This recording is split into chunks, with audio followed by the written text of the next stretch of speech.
everyone, my name is Pepsilk and welcome to Thoughts On. This is a series where I analyze games and give my opinions on them. Today, we'll be looking at Tom Clancy's Rainbow Six Siege.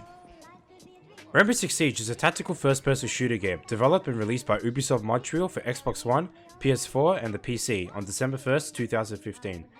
The game was stagnant at launch, with the company taking a different approach for the franchise, moving to the games as a service model.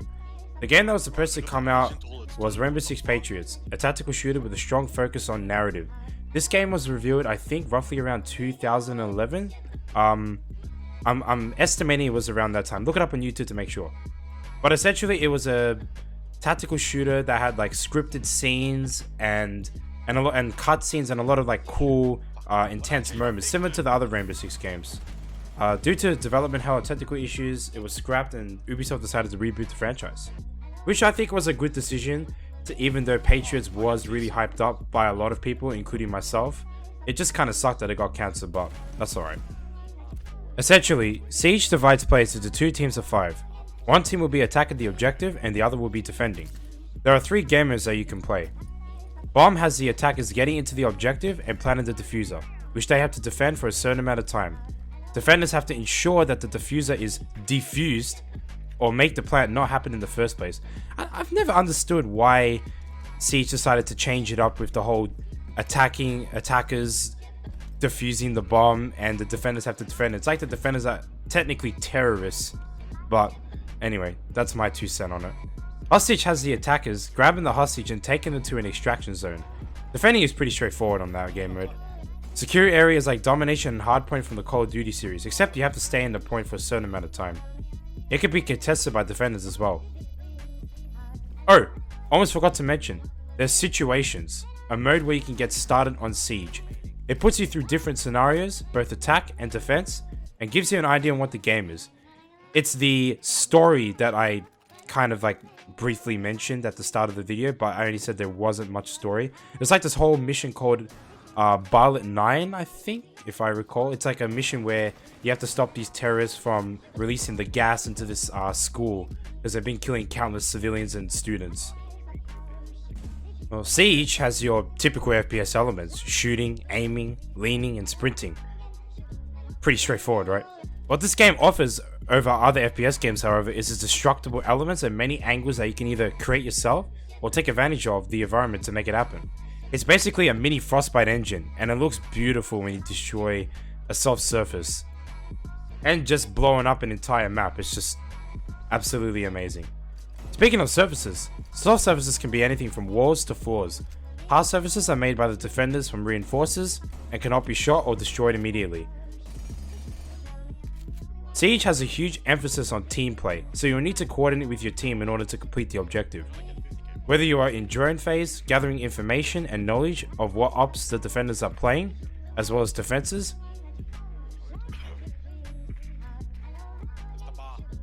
or setting up during the prep phase, placing your defenses and gadgets.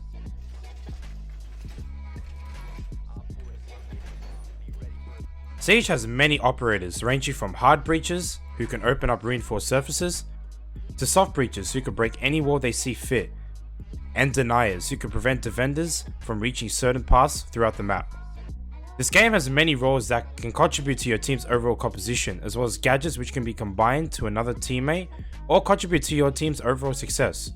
I'll show you 4 operators, 2 attack and 2 defense. Sledge is an operator that uses a sledgehammer as his gadget to break any soft surface.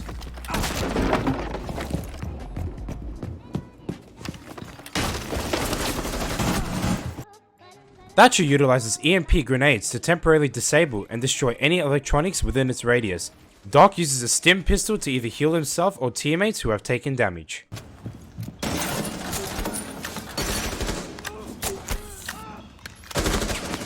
Rook drops armor that provides a boost to his teammates, giving them an advantage in a fight.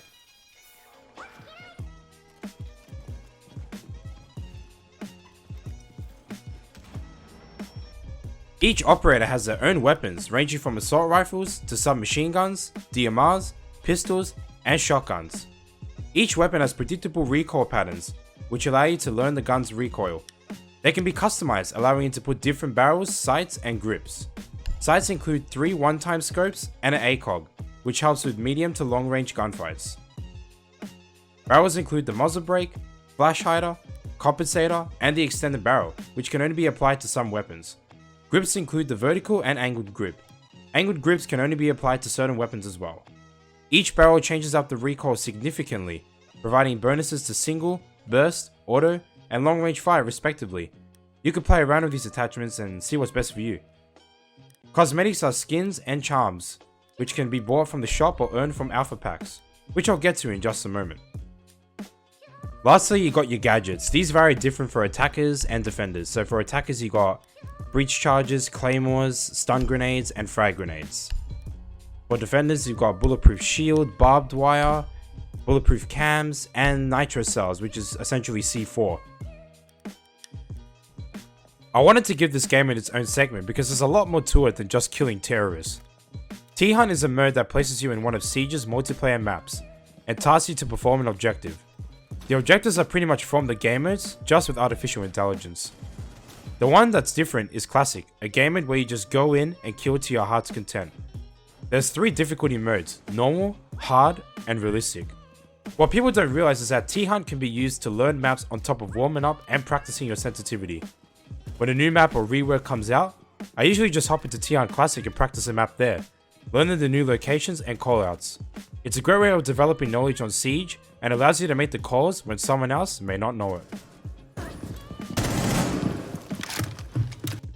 Siege has plenty of maps, each with its own unique setting and environments.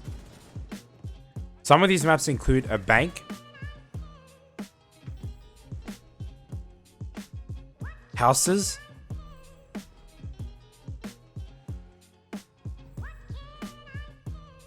and a villa. What makes these maps different from other shooters is its depth. Each map has been handcrafted and made to balance out both attacking and defending sides. Maps can be manipulated in many ways, making use of the destructible environments to create new openings and holes. Each map usually has 2 floors, with hallways and staircases connecting the floors. Site locations and callouts are going to be key, as you'll spend time learning and memorizing each location throughout the map. The doors are open for players to do whatever they want. They went downstairs, I think. One on main stairs.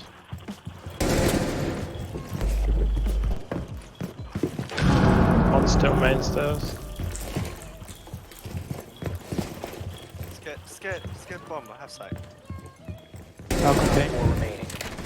Now onto the shop. The shop is full of cosmetics from weapon skins to operator skins and charms. You can buy them with renown that you earn in-game from matches or with R6 credits, which can be purchased in the currency pack section. There are no pay-to-win items here, so you can buy what you want. If you ever become involved with the Pro League, which is a competitive aspect of this game, you can buy Pro League skins, where the revenue goes towards supporting your favorite team. I don't remember if it's a percentage of revenue or something, but yeah, they get money from it. Siege has 4 different pricing models here on both Steam and Uplay. The standard edition includes the base game operators, 10 attack and 10 defense. The deluxe edition includes the base game plus the U1 DLC operators, which accounts to 28 operators.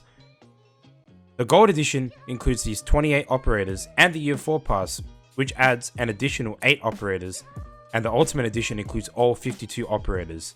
If you want to get your money's worth, I recommend either the standard or the deluxe edition, as they cost $29.95 and $44.95 AUD respectively, and you'll have plenty of operators to play around with. Now, to get the other operators, you can purchase them with renown or with R6 credits, just like the shop. The ops pricing will depend on the year that the operator was released. I think, let's just recall the figures here. The year 1 operators are all 10,000 renown.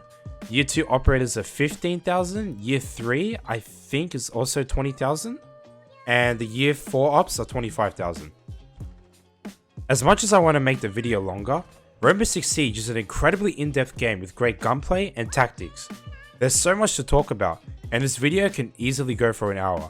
It's a game that is easy to learn and hard to master. But trust me, if you put enough time into Siege, I guarantee you that you'll be rewarded for your time played. Whether you're nading someone from above or juke someone in the middle of a gunfight, leaning left to right. I absolutely recommend it at its current state.